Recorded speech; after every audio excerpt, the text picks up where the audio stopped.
Duket se Davidi e shkroi këtë psalm pasi zmbrapsi sulmet e kombeve armike. Pas fitores, ai mbi të gjitha i shpreh falënderim Perëndis me gjithë zemër. Falënderimi i tij nuk ishte një shprehje formale, por një mirënjohje e sinqertë që buronte nga thellësia e zemrës. Se falënderimi i Davidit ishte me gjithë zemër, shihet edhe nga dëshira e tij për t'u treguar të tjerëve veprat e mrekullueshme që Perëndia kishte bërë. Njeriu që është vërtet mirënjohës e ndan natyrshëm me të tjerët hirin që ka marrë.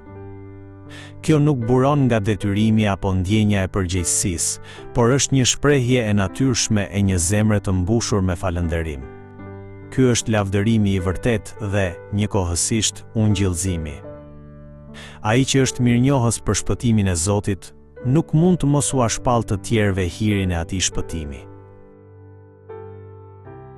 Davidi rrëfen se fitoria e tij erdhi, sepse Perëndia ishte streha e tij në kohë vuajtjeje, dhe nuk i braktis kurrë ata që e kërkojnë. Ky pohim na mëson se pikërisht në kohët e vështira duhet ta kërkojmë Perëndin. Vetëm ai është në gjendje të na mbrojë dhe të na ndihmojë. Prandaj, ai që e kërkon Perëndin ka gjithmonë shpresë. Perëndia i njeh lotët tanë dhe nuk i kthen kurrë shpinën atij që e kërkon. Për këtë arsye, në mes të vuajtjeve nuk duhet të dëshpërohemi apo të humbasim zemrën, por ta kërkojmë Perëndin edhe më shumë.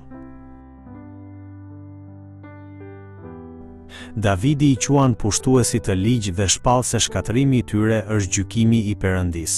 Ky është një rrëfim besimi se Perëndia është gjithmonë në anën e të drejtëve dhe nuk do të lejoj kurrë që e liga të triumfojë përfundimisht. E keqja nuk mund të fitoj kurrë, sepse fitoria e Perëndis është tashmë e sigurt.